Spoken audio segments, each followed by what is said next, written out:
I haven't seen Fantastic Voyage. Honestly, neither have I. I'm vaguely aware of its existence. I've seen the Rugrats version. That's about it. I almost certainly saw that. Was it like they had to go inside, was it Chucky's body to get a watermelon seed? Yes. Yes, exactly. Because if they didn't, it was going to sprout and grow into a watermelon, and that would be very gruesome if it happened. Yeah, right, exactly. So that's whenever anyone, talks about Fantastic Voyage or whatever, not that comes up a lot in conversation, but, whenever my mind goes to that space in my head where I'm supposed to understand the reference of the Fantastic Voyage, is actually just, Tommy and Phil and Lil and all them just going inside Chucky.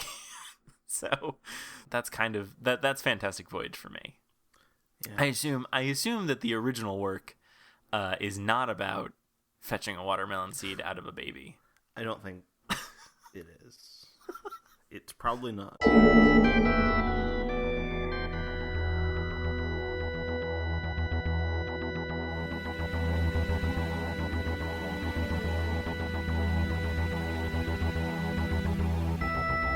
I'm Tom Dickinson. And I'm Louis Midas. And this is The Cloister Room, a podcast about Doctor Who and other things.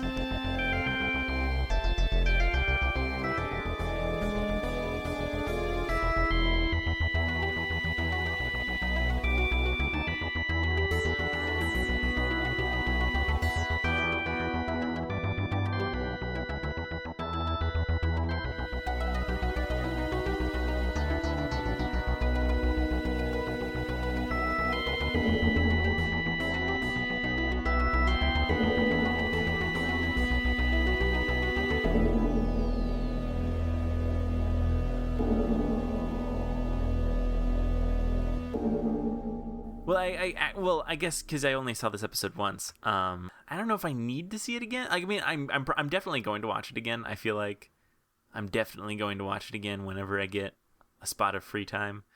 I feel like it deserves a second rewatch, but I don't know if I need it. Like, I feel like I got everything the episode was trying to show me and tell me. I feel like I missed dialogue because of Capaldi's accent. Actually, that's very true, because on my second or third viewing is when I turn on subtitles generally. And yeah, I feel like some of Capaldi's lines I think I missed, and I only kind of got the gist of, especially in that scene. And actually, I don't know, maybe it was just the way the sound was mixed or whatever, but like the scene where they're down in basically the Star Wars trash compactor scene. Yes.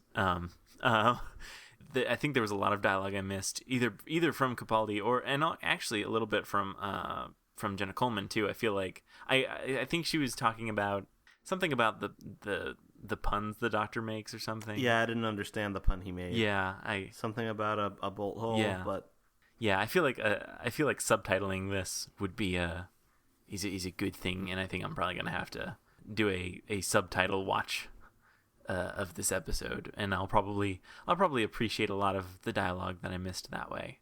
I don't know. That's kind of an interesting thing. Is I'm wondering if I'm gonna get used to Capaldi's accent, or if it's just gonna be this is gonna be the Doctor Who is difficult to understand for me anyway. I don't know. Maybe he should be a little bit difficult to understand. Right. Should be mysterious. Right. Yeah. Whoa! What did he just say? We may never know. Did he just say beef or bath? Is that a common confusion among Scotsmen? I don't know.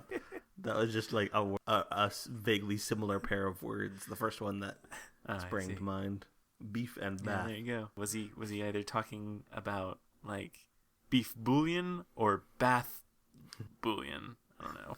No one knows. That bath bouillon would be like Scrooge McDuck. Yes. So anyway, did you like Into the Daleks? I really did.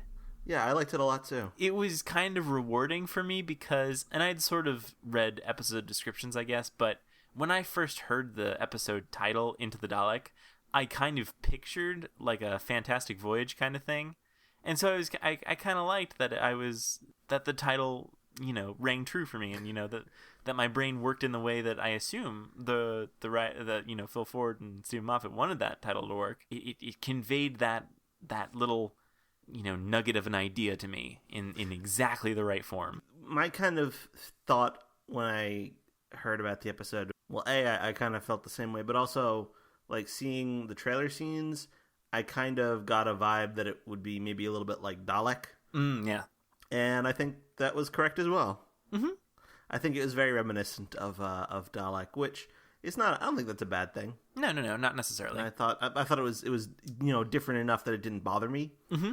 And also that story was 9 years ago now, so yeah. So I know there are Doctor Who stories that are somewhat derivative of other Doctor Who stories, and that's fine. Well, yeah, and it is kind of it's interesting to me because a lot of this stuff seemed like it was like has I'm assuming that we've never gotten a story that has so very intimately dived into Dalek biology and like what what is actually inside that Dalek casing. I'm just assuming. I don't, or at least I've never seen any classic Who episode or anything where they sort of discuss, all the inner workings of a Dalek. I mean, I knew that there was the little slimy guy in there, mm-hmm. With the one eye, and I knew that there was mechanical parts, but that was about it. I can't imagine that anything's ever gone as deep into it as this did. Well, right, and so I imagine in some sense this was like Phil Ford headcanon, Could be. He's like, yeah, and there's antibodies, and also there's a second brain that stores memories and whatever else, and stuff like that, and that's it's kind of neat, I mean, I don't know, I just it's funny because you never stop to think about everything that makes Daleks tick, I guess.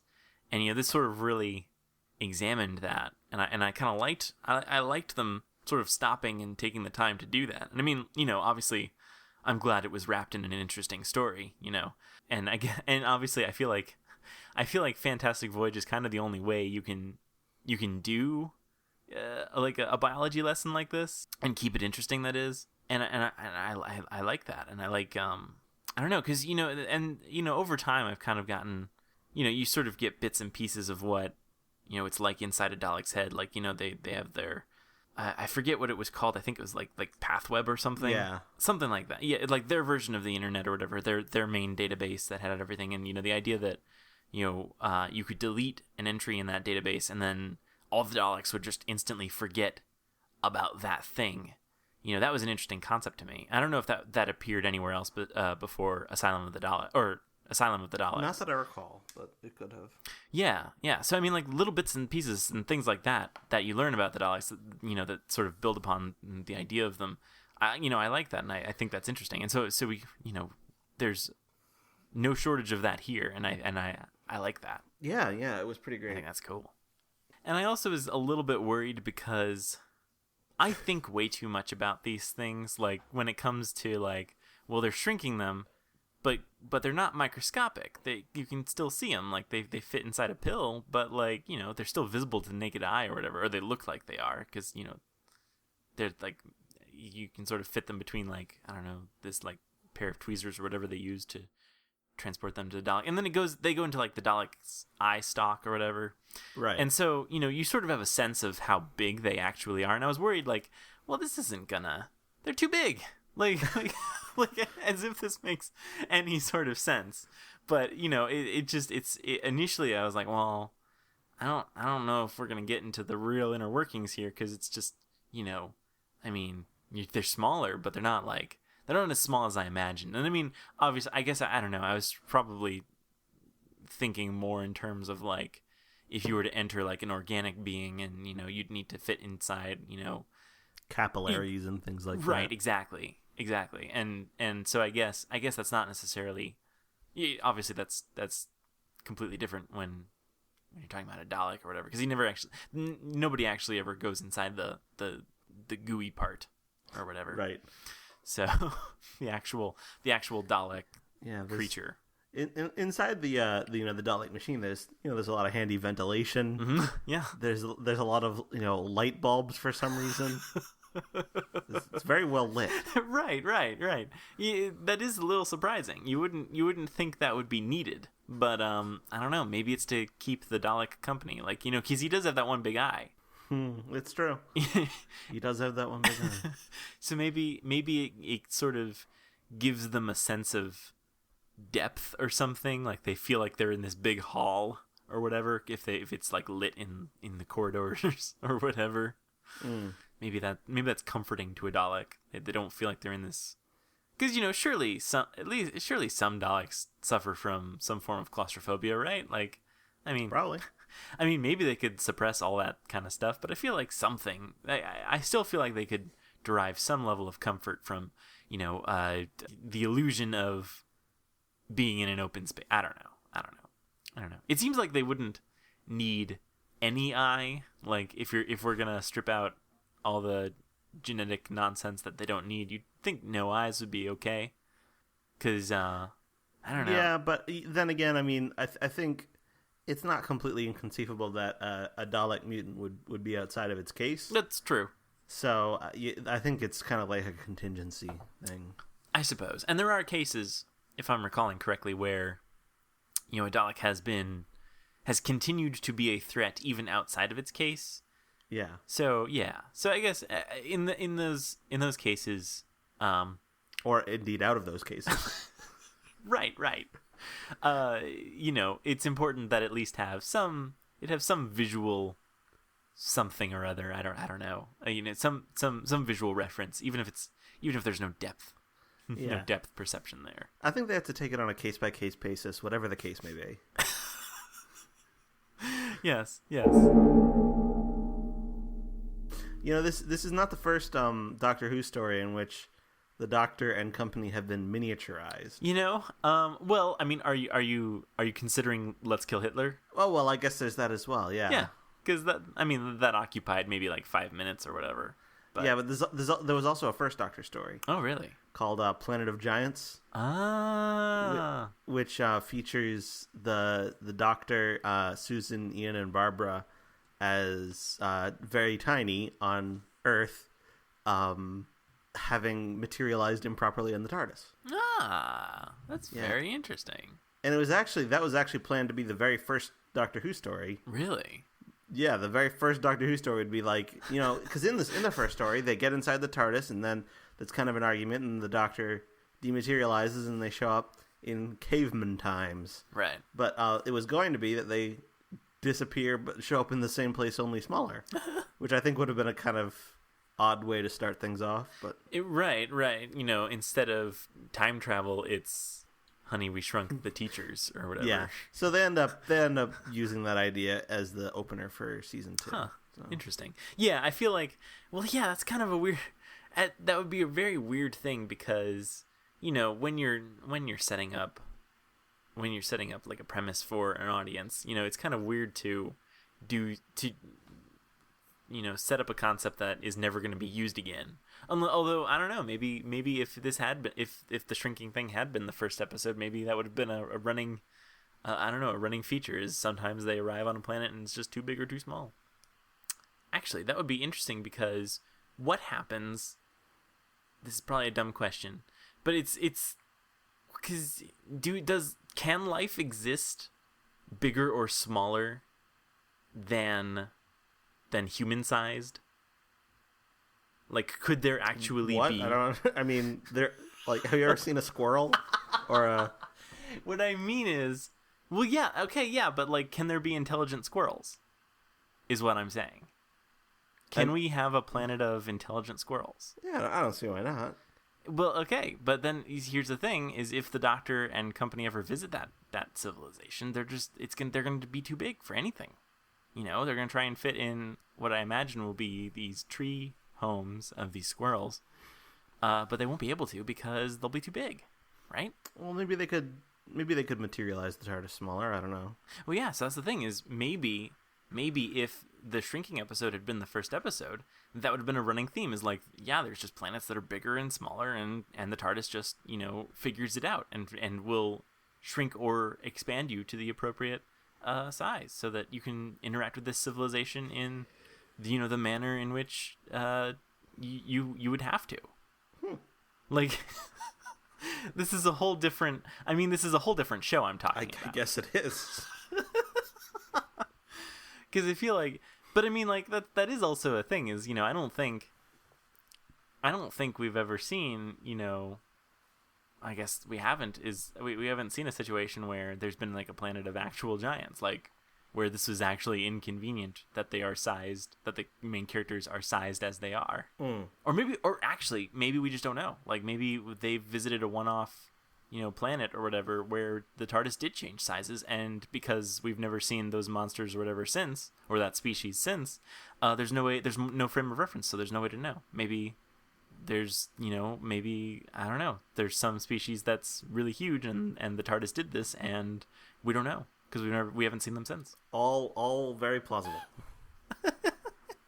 Anyway, that's straying very far, but that's fascinating. But yeah, that's yeah. So shrinking is nothing new for the Doctor. Right. It's really the bottom Although I line. was kind of surprised that they didn't do anything more with it in this episode. Like, they didn't have him being tiny outside the Dalek and, like, having to deal with problems relating to the fact that he was tiny. Yeah. It's just used as, like, a quick way to get in, and then it's reversed without even, you know, making a fuss about it. Well, right. Well, and that is, I think in the beginning they give them wristbands or whatever that let them sort of reverse the process if they need to or whatever. Yeah, and I remember thinking, oh, well, something's going to go wrong with that, or the wristband's going to get stolen, or someone's going to threaten to, you know, activate someone else's wristband, or you know, anything of that nature. But nothing like that ever happened. Right. That was, and it sort of felt like it should be, you know, whatever, like a Chekhov's gun or whatever, you know. And I guess, and I guess the thing is that it definitely felt that way, and that's just kind of how narratives are constructed. And I guess the reason that it was a line of dialogue in this was just so that, you know, fans wouldn't be upset when they suddenly appeared full size again or whatever. Mm-hmm. You know, and I mean, I understand that, you know, you got a 45-minute episode, and this is kind of jam packed with stuff. There wasn't really a lot of time to have a size crisis or whatever. Yeah, if only. I mean, but it is kind of like it's kind of like a law of storytelling, especially in the new series of Doctor Who, that, you know, if one character is seen to explain the functionality of a device to another character, then that usually means that device is either going to be integral in creating or solving a problem. Right. Like, for instance, in you know, like in The End of Time, where a good deal of time is like spent describing the workings of this like 2-person radiation cabinet.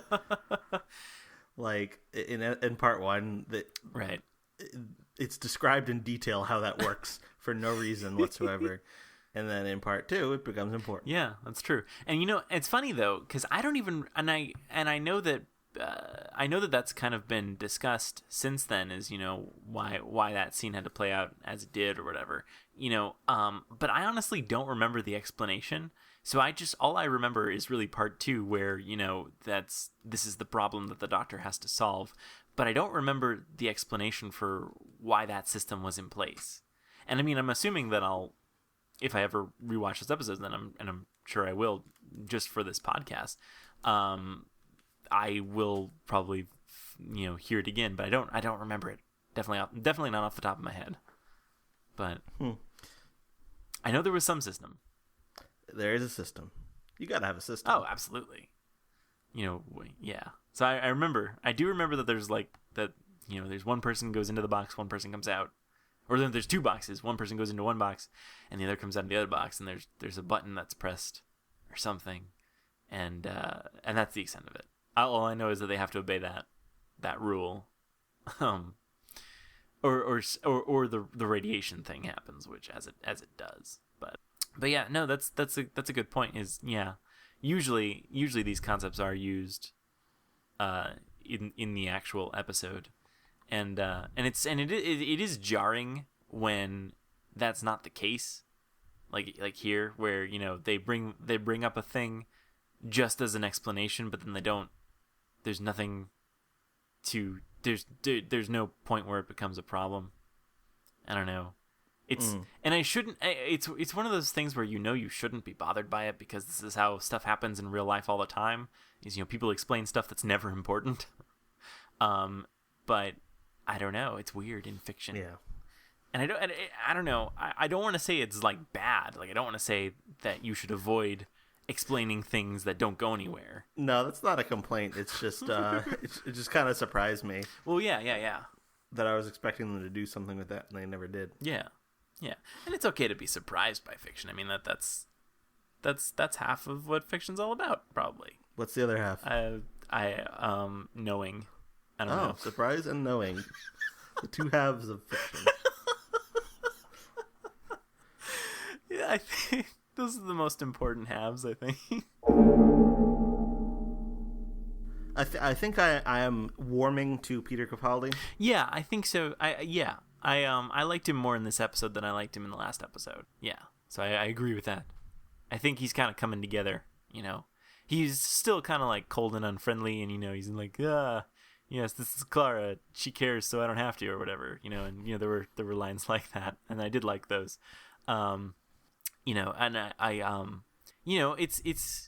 I do like this cold doctor who's not warm and cuddly. I don't know. I find that fascinating. He's kind of, as weird as it is to say, it feels kind of more like a Sherlock and Watson relationship now between the Doctor and Clara, and I find that interesting. Yeah, he still reminds me a lot of Eccleston. Oh yeah. Yeah, because Eccleston was kind of like rude and lashed out and was like, could be quite callous under certain circumstances. But he also had this kind of like dopey friendly thing going on that Capaldi doesn't have. So, I don't know. I feel like he's gonna kind of be like a grower. Like he's gonna grow on me over the course of the season. Yeah. And I hope after doing that he doesn't. Right. Because I kind of, in my head, I kind of feel like, as interesting as a take on the Doctor as this is turning out to be, I wonder if it's not going to be very short-lived. And I wonder if Capaldi's going to say after one series, like, yeah, that's enough. I'm done. And I kind of wonder. We'll see. Yeah. Well, that's the thing. We will see. Yeah, I am really liking him and Jenna Coleman as a team. I think they work well together. I actually like her with him better than I liked her with Matt Smith, actually. So yeah. I don't know if that has to do with the chemistry between them or if it's just the writing is different now, because there's a lot more focus on her now than there was before. That's true. And there is that scene where after the Dalek becomes evil again, and Clara slaps him, and that was kind of a Donna thing. I know we talked last week about how she was sort of being like Donna, and I feel like that's kind of it's kind of that dynamic again, and I do like that, and I think that's interesting.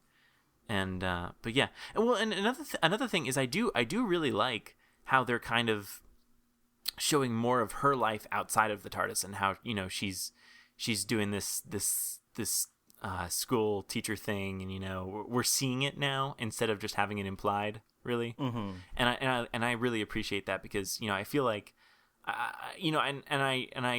I do think that in Series 7 we just didn't see that, because it was just they were just trying to do too much, and they were too rushed for time, and so they couldn't really do all this stuff. But I feel like, so I appreciate that they are sort of righting that wrong, I guess. I don't know, we're now seeing this sort of outside of the TARDIS perspective, where Clara's life, because it was previously it was entirely from the Doctor's perspective, where he was trying to figure out this impossible girl, and and so it seemed like once she stepped outside the TARDIS, I guess we, the audience, were supposed to stop caring, whatever happened to her, and now that's not the case, and now we're following her on her own adventures as much as we are the Doctor on his adventure, and I like that.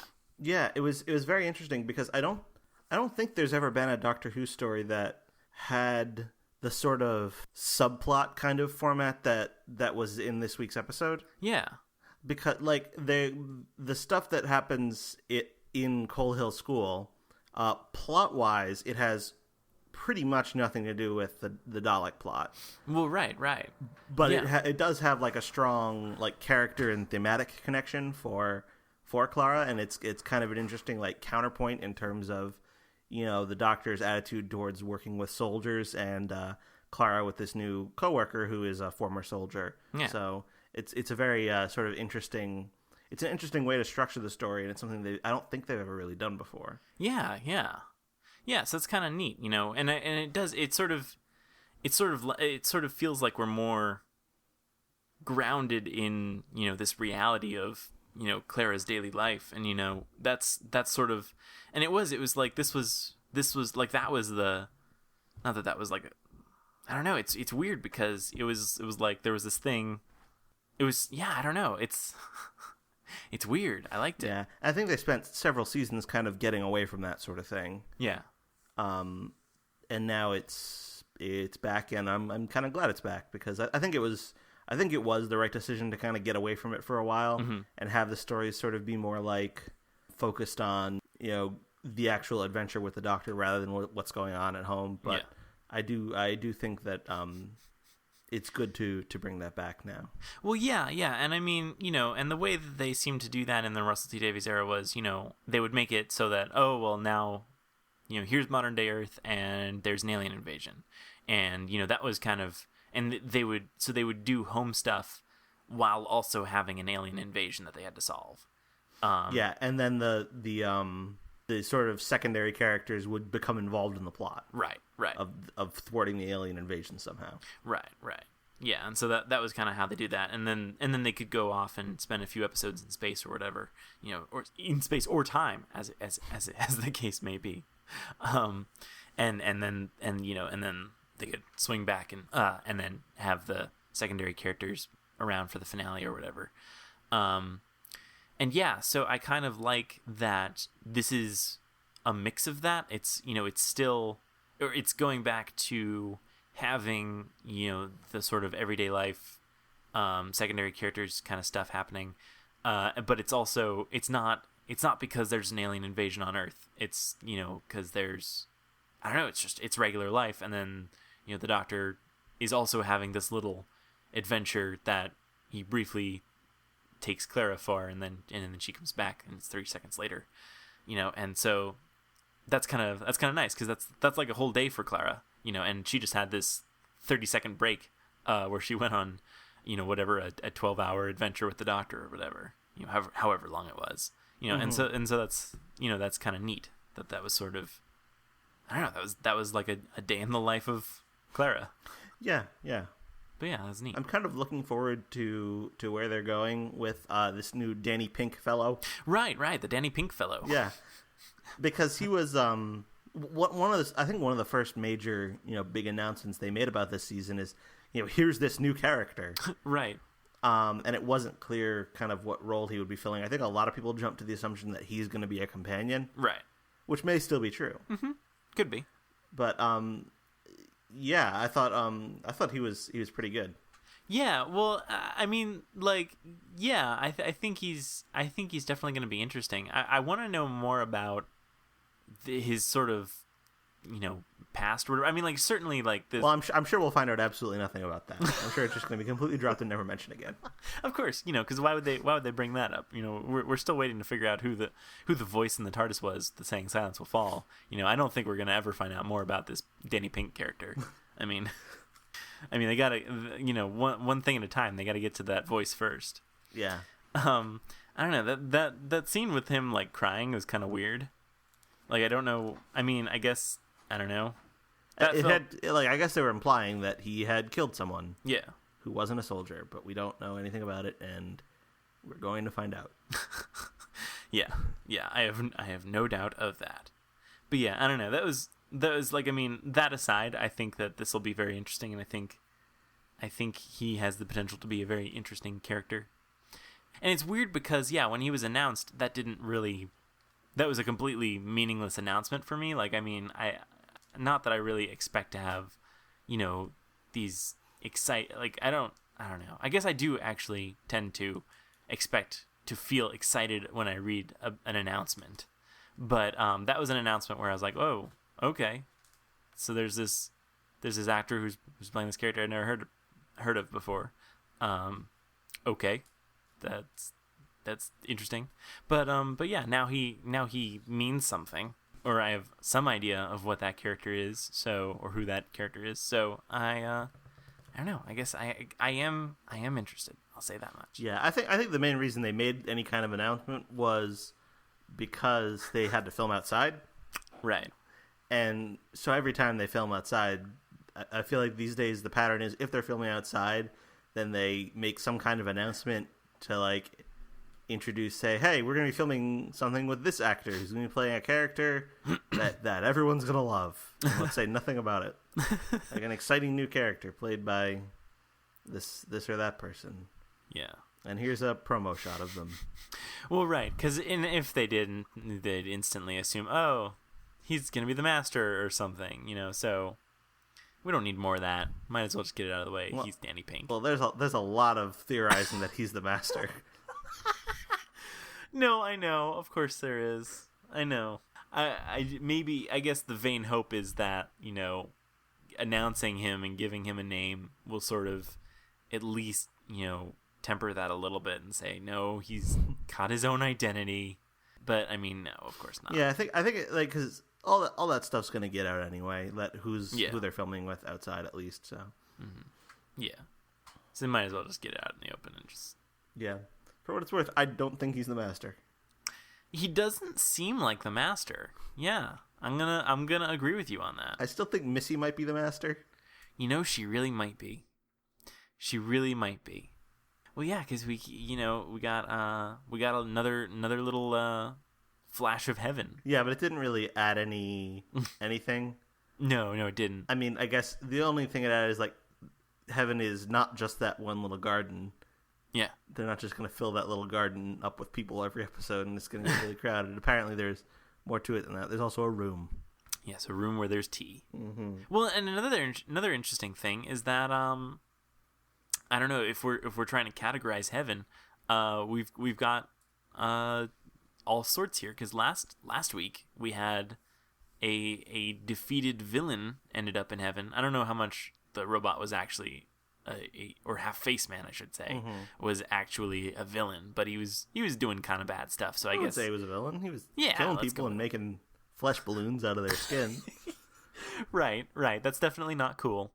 So we have a villain last week, and now we have someone who I imagine was at least kind of a good person.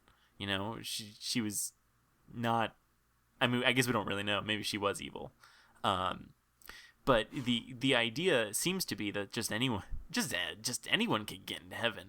Like, what's up with that? The common denominator, I think, they're both dead. They are both. So dead. that seems to be it. Well, no, but also it could be, and I mean this makes an assumption here. It could be that they both died willingly. Oh. Whereas hey. I mean we don't know whether half faceman was pushed or whether he jumped himself. But if we were to assume that he jumped, then we would have that pattern where they both, died willingly. Right. Yeah, I wonder if that's a thing.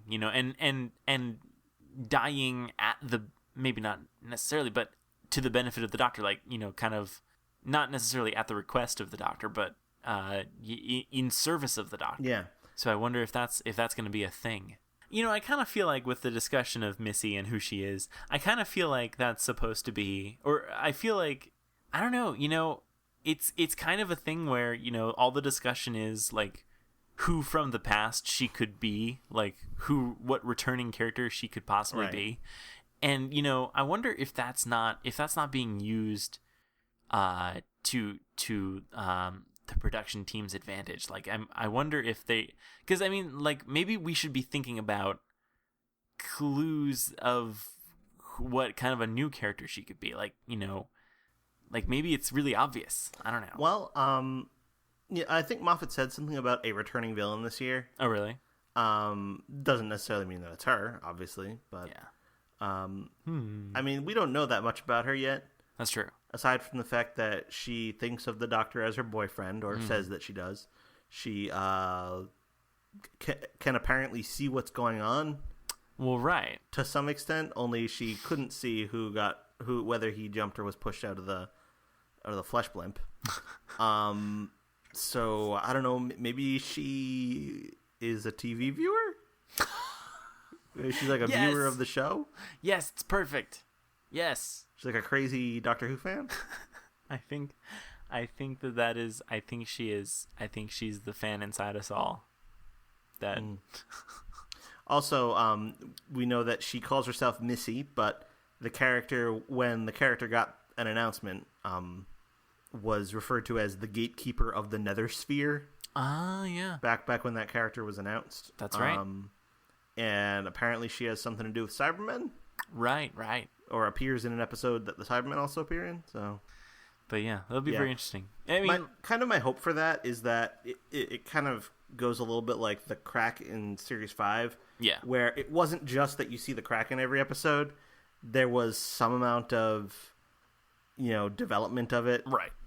Like, if it's just that every episode will get another, cryptic scene with no further information where a character who dies gets to quote-unquote heaven, then I think that's going to get pretty obnoxious. Well, right. But if we get 4 or 5 episodes in and something happens to sort of develop it or twist it or give new information, or we see, a little bit about what exactly it is that she's either planning or experiencing or something like that, then I think that'll be a little bit more, I don't know, I would like that a little more. Yeah. Well, and I guess the thing is, how are these, it's, if the only way, the thing is, will the Doctor ever cross paths with it? Like, I mean, obviously, that's kind of, I think, what the finale is building towards, and I'm pretty sure it is a confrontation. But, I mean, the idea is, like, in order for at least the Doctor to obtain new information about, who Missy is, or at the very least become aware that she exists, you'd need to have some method of him running across that. And, I mean, if the only way to get to that point is to die, then, that might be that doesn't seem like there'd be a lot of ways, unless there's some minor character over who has a near-death experience, and then they come back and they go to whatever heaven, and then they disappear again because they were revived or whatever, maybe even by the Doctor, and then they're like, hey, I saw heaven, and then the Doctor's like, there's no such thing as heaven, and then they can sort of go on that tangent that way. I don't know. But yeah, I don't know. That is something.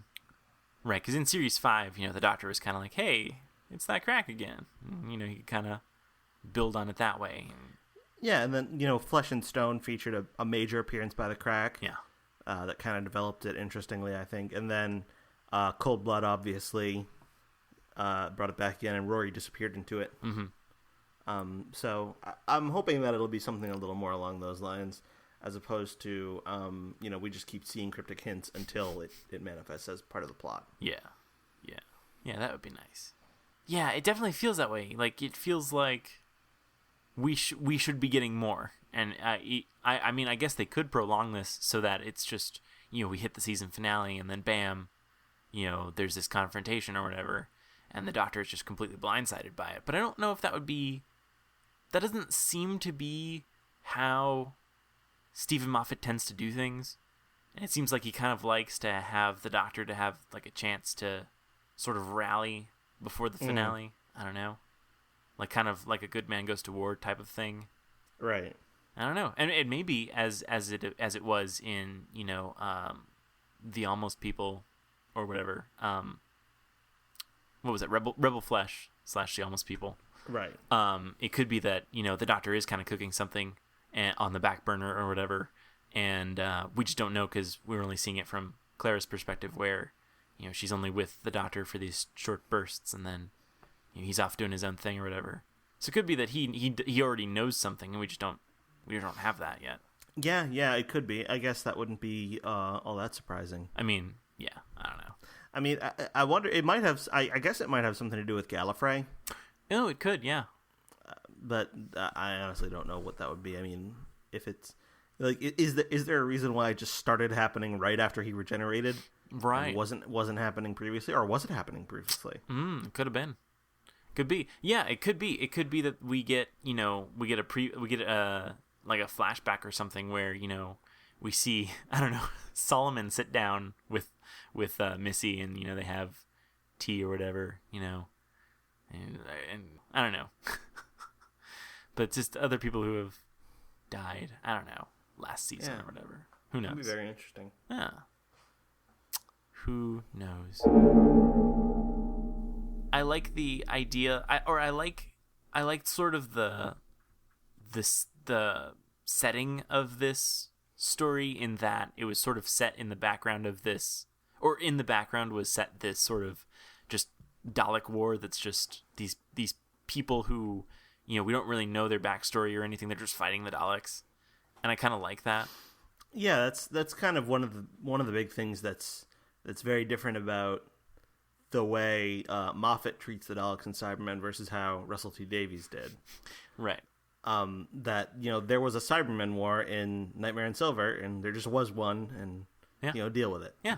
Doesn't the big details of the war are not not hugely important, because it is now just assumed that at any given point, Daleks and Cybermen are both out there in the universe doing bad things. Mm-hmm. Yeah, and I really appreciate that, because it's sort of, as weird as it sounds, it sort of gives the these villains more depth. Like, we're just seeing the tip of the iceberg. We don't even know what they're getting up to and what kind of havoc they're wreaking across the universe. And there's only so much the Doctor can worry about. And on a good day, he just focuses on Earth and just sort of saves Earth whenever it comes in peril. And he knows he can't completely thwart the Daleks at every turn. He's just doing the best he can. Right. And so, I like that. It seems more reasonable. I mean, yeah, I think it makes a lot more sense than the Daleks couldn't possibly exist, but oh no, all of a sudden there's a bunch of them. Let's destroy them all. All right, they couldn't possibly ever exist again. Right. Just constantly cycling through that. Right, and that sort of concept just keeps cheapening it, because even though they're absolutely defeated forever, you knew they were gonna come back. I mean, they were the Daleks. They were the most popular monster in all of Doctor Who. They're absolutely gonna come back. Why play this game? Why play this game where they say, yeah, they're all really gone forever and ever. There's no takesy backsies or whatever. This is how it is. And then next season, no, they're back again. Yeah. Whereas with this story, you don't have to pretend that it has stakes that it doesn't actually have. Right. Yeah. It's much more. It's much more reasonable, because it's just this one little base that's, perched behind an asteroid or whatever, and anything could happen in this base. This base could explode. And, if it had, and if, the Daleks had won completely and murdered everybody there, I wouldn't have, that's a real thing that I would have believed could happen. And, so it adds this sense of peril, these characters could all die. But yeah, because usually when it's the Earth, it's like, well, the Doctor's going to save the Earth somehow. And maybe some people will die, but, the Doctor's going to save the Earth ultimately. It's not necessarily true that would happen here. Right. And yeah, so it makes it a lot more interesting. And yeah, and that's the thing, is we don't know anything about this war, and it could be that, this was we could be seeing the turning point where the Daleks start to really obliterate the competition or whatever, or the enemy, I guess. It's not really competition. But yeah.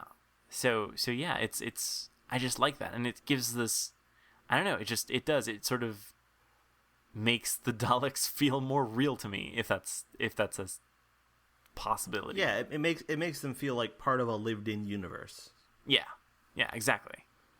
Yeah, and I like that. I like this universe. Yeah.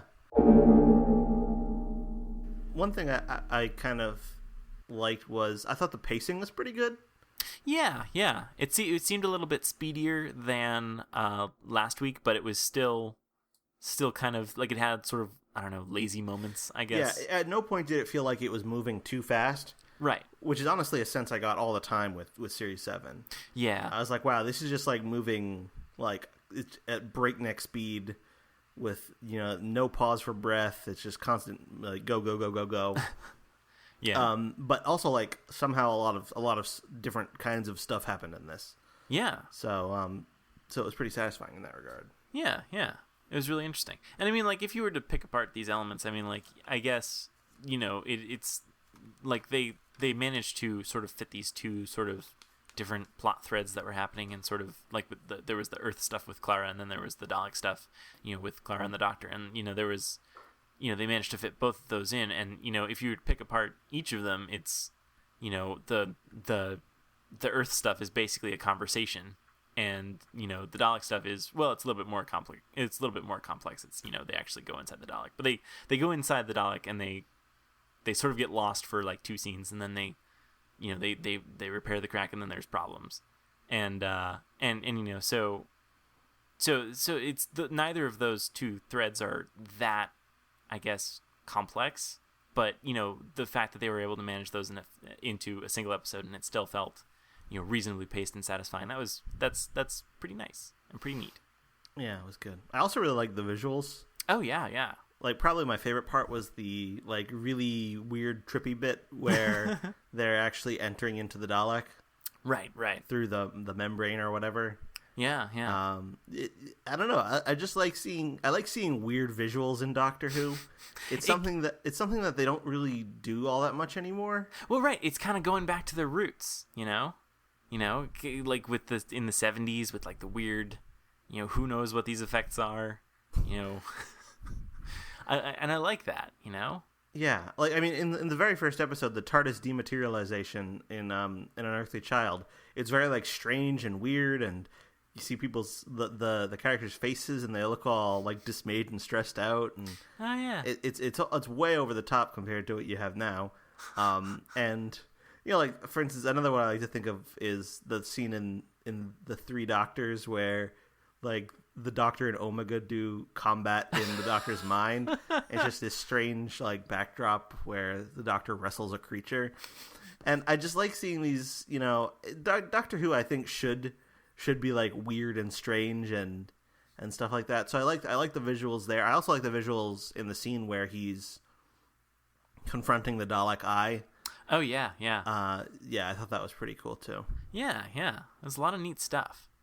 Yeah, and speaking of, I don't know, just visuals, I liked how that very first scene was done, where they sort of show this ship sort of careening, or this little fighter ship or whatever, sort of careening through this asteroid field, and then like it pans up, and there's this huge Dalek ship behind it, and I like that. I thought that was like really well done.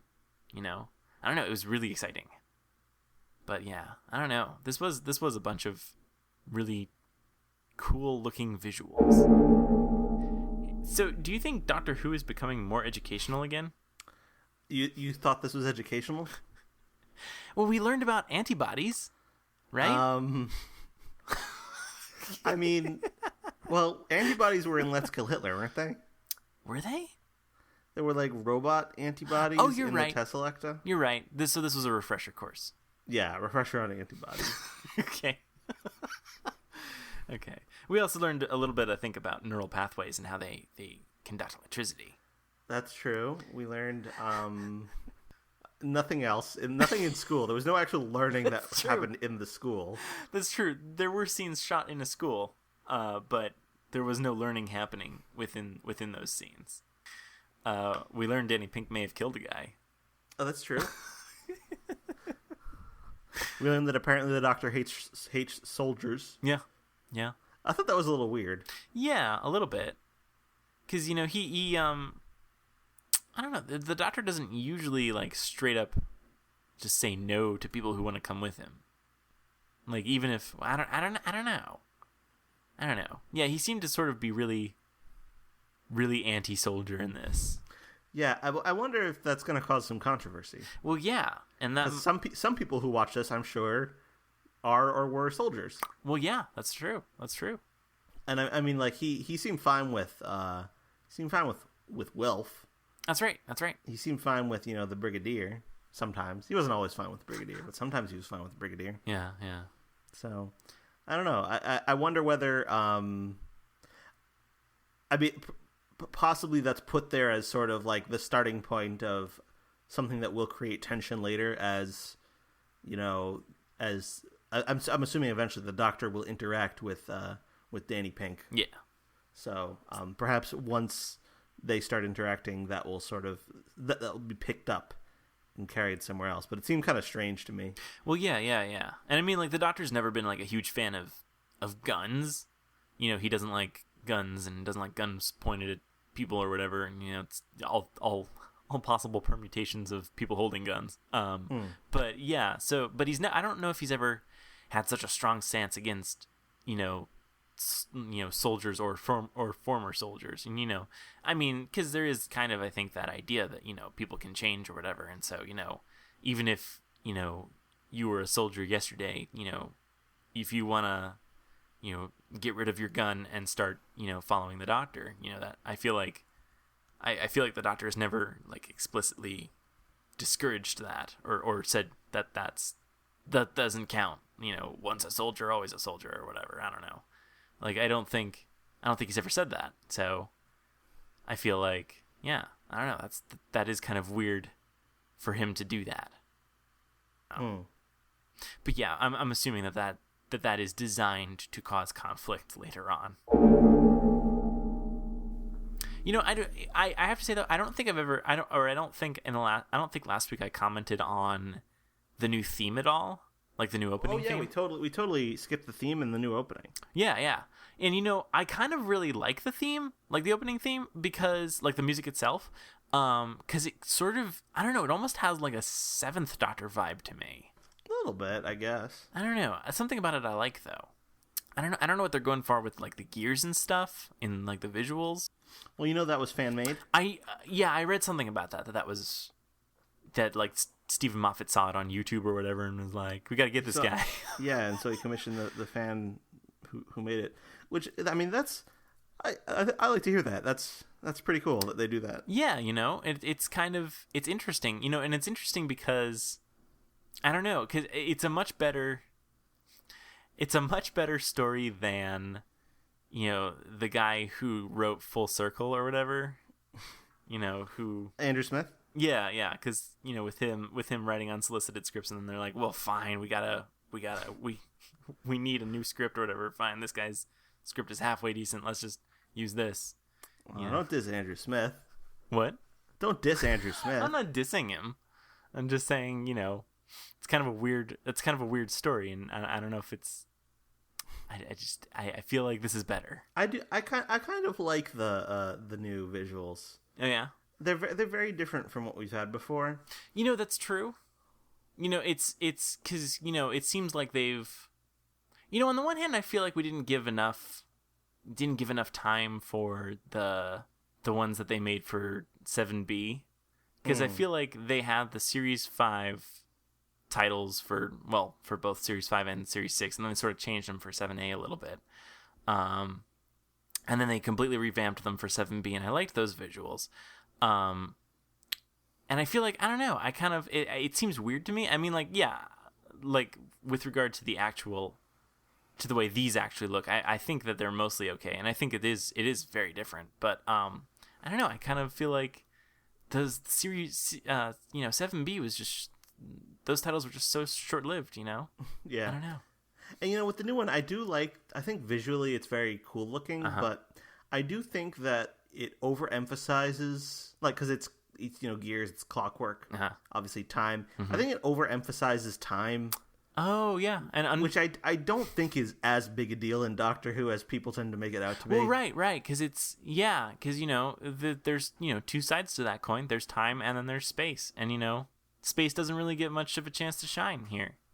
And and that's weird because there's the time where where most stories are set is almost irrelevant, and it's mostly about like, oh, there's this weird planet where these weird things that are happening, and it doesn't really matter when they're happening, it's just kind of where they're happening.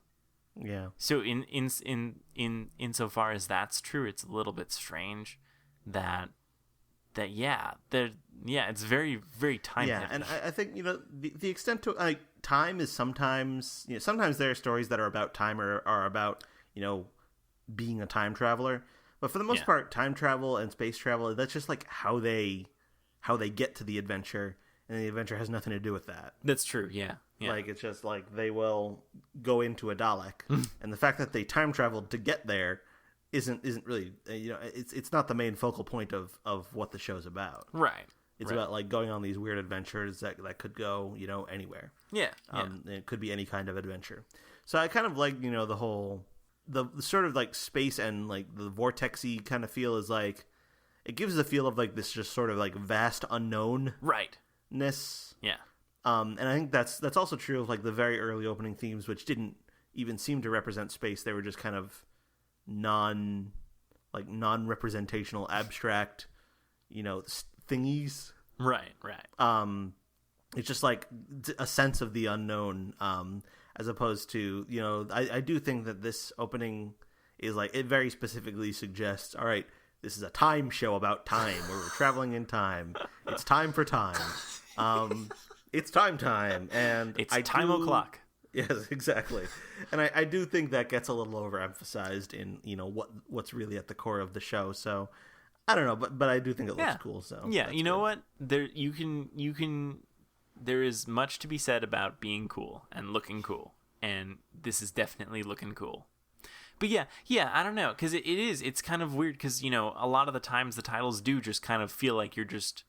This is sort of the gateway to this unknown, and it's just that these titles are taking you to this strange place, and at the end of them, there's going to be this strange thing, and that's kind of how the titles generally are, and so now we've got time.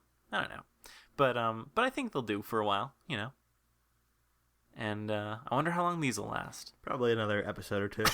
Right. Stephen Moffat is a very fickle person. He's scouring YouTube for the next fan made opening title sequence. I hope this isn't a trend though. Like, I feel like I hope after this they go back to a weird, just amorphous tunnel of something, or not even just weird spacey stuff. Yeah, I liked seeing it again. I liked seeing the first Doctor opening in the Day of the Doctor. So. Oh yeah. That was really neat. It was really neat that they did that, and they started at Coal Hill, and it's all it's neat. That was neat. That was really cool. Well, yeah, and because at very first, that's the kind of thing where I had no idea if I downloaded the wrong, thing off of Amazon or whatever. If my subscription had gone all wrong or whatever. That's so yeah, I like it when I'm confused as a viewer, and so I appreciated seeing those first Doctor titles. Do you think they could ever just go do that for a whole season? Because obviously they could get away with it on the 50th. Like, that's they could do whatever they wanted. But do you think they could do that for like a real season where they just go back to like maybe? Yeah, I don't know. Like, they go back to maybe a different title sequence from a different era for every episode. I guess that wouldn't really work, because you've got the Doctor's face in a lot of them. I mean, yeah, that'd be fine. Just do it with the Tom Baker face. Why not? Yeah, that wouldn't be confusing to anyone. And actually, well, yeah, and even if it were confusing, just deal with it. It's only up there for like 5 seconds. They're not gonna know. They'll see the face. It'll be confusing, but hey, you know what? Deal with it. So are you looking forward to next week? Yes, I am. I still am. Even, yes, I still am. Even though what? No, just even. Even. I don't know. No, because I said I was excited based on the title. Mm-hmm. And Robot of Sherwood. And it's weird though. I don't think the trailer contained any robot. We don't know that. Oh, that's true. Yeah, I suppose so. Sometimes a robot looks like a person. So yeah, that does. We've already seen that.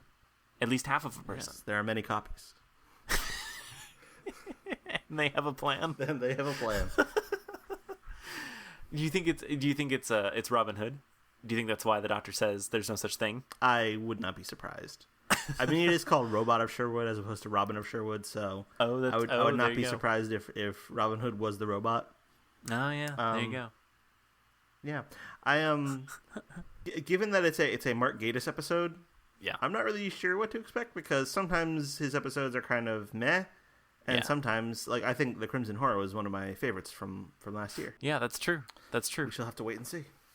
Yeah, because his tend to be, it could go in either direction. I mean, I really liked I really liked Crimson Horror, and he did Cold War too, right? Mm-hmm. Yeah, and I liked that one, maybe not quite as much. And I also did really like, what was it? The one he did in Series 6 with... Night Terrors? Night Terrors, yeah, I really liked that one too. Yeah, I like that one. I don't think that one's very popular. Yeah, I know that one's kind of gotten mixed reactions, but I really liked it. And I mean, I haven't seen it in a while, but I mean, I remember really liking it when I saw it. So, yeah. I don't know. It could be that my opinion would change if I were to see it again, but I don't know. Yeah, so, but then you've got, Victory of the Daleks, and which is not that great of an episode.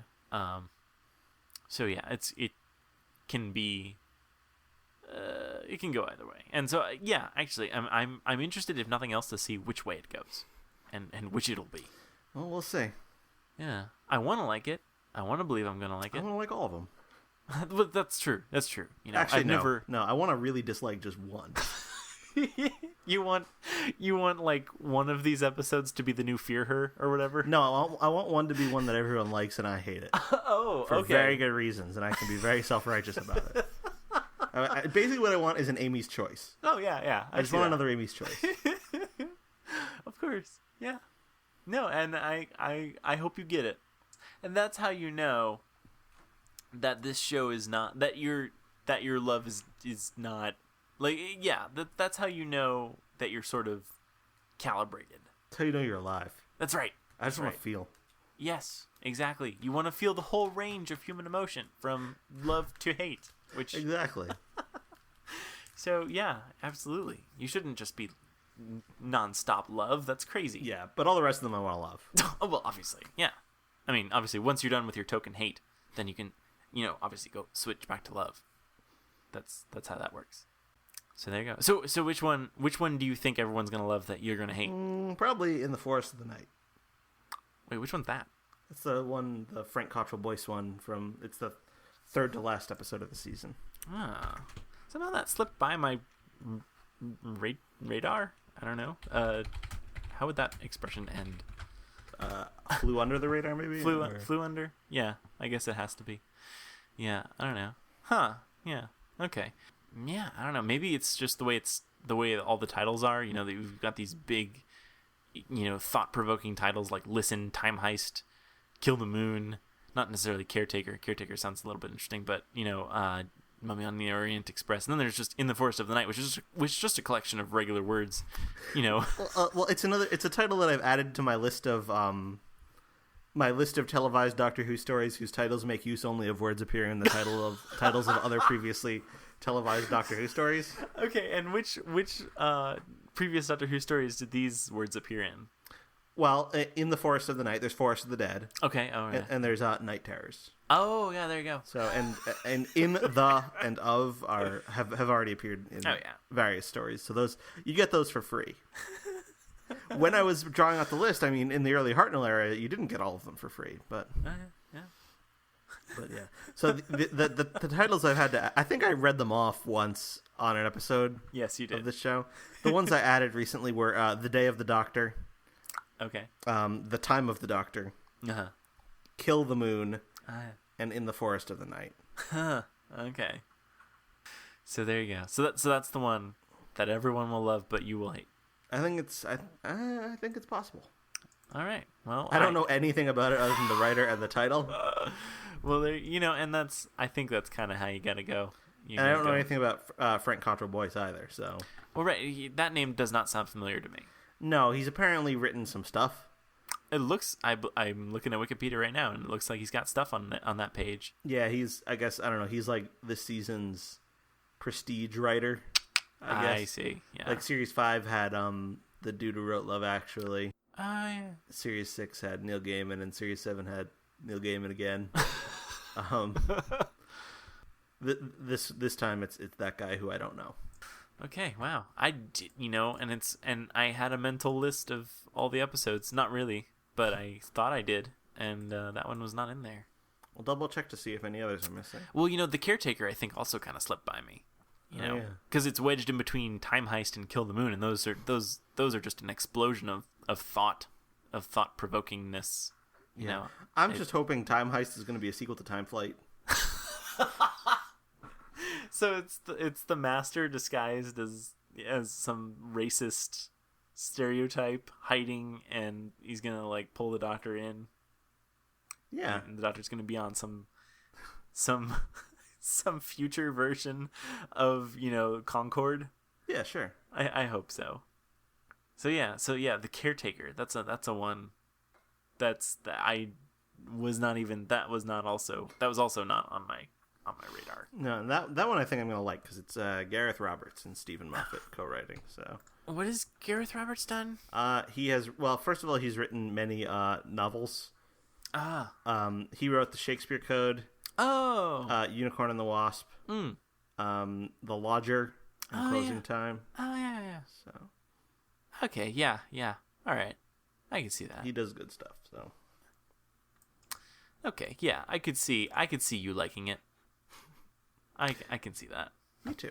That's interesting because not that this necessarily means anything, but the Doctor has been called the Caretaker in at least one episode that I'm aware of. Yeah, that would be the Doctor, the Widow, and the Wardrobe. Yep. So this could be referring to the Doctor in perhaps a babysitting role. Could be. He did say in this episode that he hates babysitters. That's right. So Which I thought it was odd to me that Clara didn't react to that, seeing as she had previously been a babysitter when he met her. That's right. Yeah, maybe he. Yeah, is he a hypocrite? He could be. Let's find out. Well, right. He's and this is the episode where he becomes the thing he hates, and he realizes that hey, maybe babysitters aren't all bad. Maybe they aren't as terrible as I thought. Yeah, I'm really looking forward to him finding out the truth about that. And me too. That's what we call a story arc. Yeah, there you go. Yeah, this is, the 11th Doctor's arc was, figuring out whatever, I don't know, Trenzalore, I guess, in a sense, or something. And this is the 12th Doctor's is, babysitters. Mm-hmm. I like it already.